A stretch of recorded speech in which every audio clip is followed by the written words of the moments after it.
ओम विश्वानंदाय नमः। जय लोधेश्वर, जय अवंती। हार्दिक इच्छा हुई कि एक वीडियो बनाया जाए तो हाजिर हूँ। सभी लोधी भाइयों से एक आग्रह, जहाँ मध्य प्रदेश में हमारी लोधी जाति की मातृशक्ति पर ब्राह्मणों द्वारा, पाखंडियों द्वारा बलात्कार जैसे अत्याचार हो रहे हैं, वही लोधी भाइयों द्वारा विरोध करने पर हमारी संपूर्ण लोधी जाति की मातृशक्ति पर एक प्रश्न उठाया जाता है इन पाखंडियों द्वारा, ब्राह्मणों द्वारा।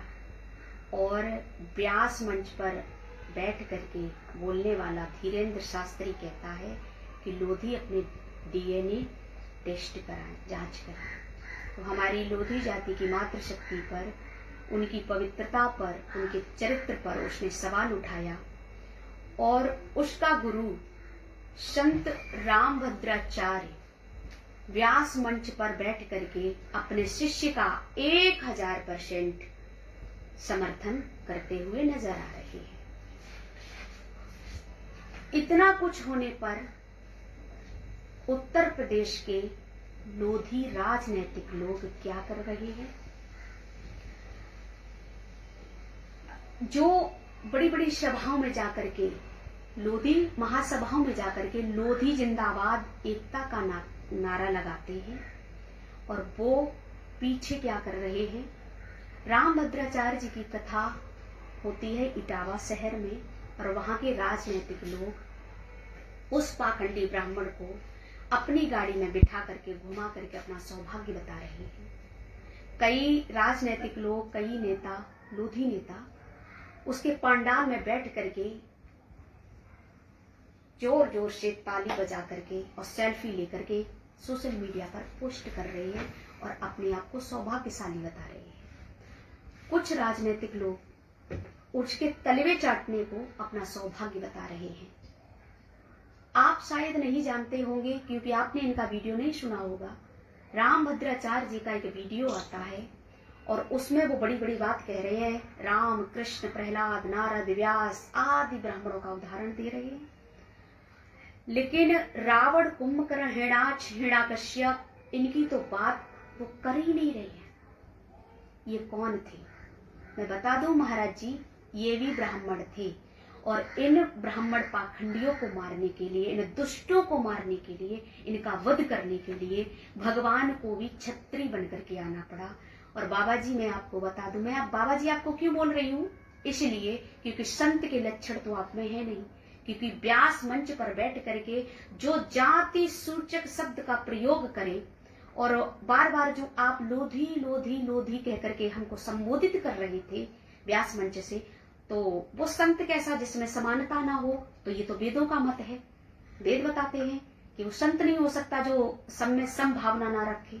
आप तो जाति सूचक शब्द का प्रयोग कर रहे हैं।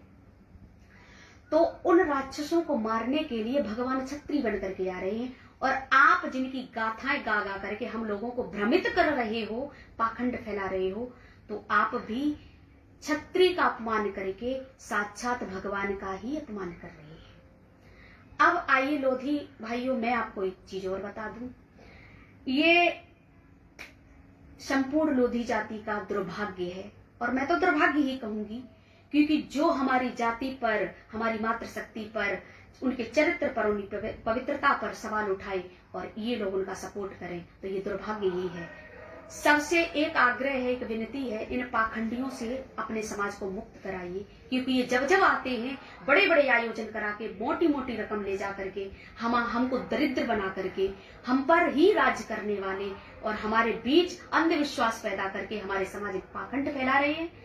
देखिए, मैं भागवत कथा, किसी धार्मिक आयोजन का विरोध नहीं कर रही हूँ, क्योंकि मैं खुद एक राम कथा और भागवत कथा प्रवक्ता हूँ, मैं खुद कथावाचिका हूँ। तो मैं धार्मिक आयोजनों का, राम कथा, कथाओं का विरोध नहीं कर रही हूँ, मैं इन पाखंडी ब्राह्मणों का विरोध कर रही हूँ। जितनी जल्दी हो हमारे समाज को ब्राह्मणों से, पाखंडियों से मुक्त कराओ। कई एक लोधी जाति में भी कथा प्रवक्ता है, लेकिन कोई निकल करके सामने नहीं आता। क्यों नहीं आते? इसलिए नहीं आते क्योंकि इन्हें लालच है, इनके कार्यक्रम होंगे, इन्हें पैसा मिलेगा, इन्हें धन कमाने की आवश्यकता है। लेकिन मैं बता दूं आपको, मुझे ना ही धन की आवश्यकता, ना ही कार्यक्रमों की आवश्यकता है। बात जब जब आएगी अपने समाज के अत्याचार पर तो मैं बोलूंगी, मैं कभी चुप नहीं रहने वाली हूं। तो सभी लोधी भाइयों से एक विनम्र प्रार्थना है कि चाहे वो लोधी जाति का कथा प्रवक्ता हो, भले हो, लेकिन अगर वो समाज के लिए नहीं तैयार रहता है और समाज पर बोलना नहीं जानता है तो ऐसे प्रवक्ता को कभी भी व्यास गद्दी पर मौका मत दीजिए, मत दो।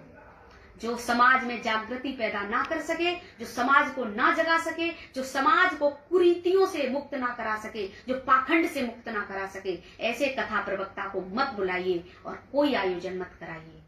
जो इसके योग्य है बस उसको मौका दीजिए। तो ज्यादा कुछ ना बोलते हुए बस चलते चलते एक आग्रह, एक अनुग्रह, एक विनती करते हुए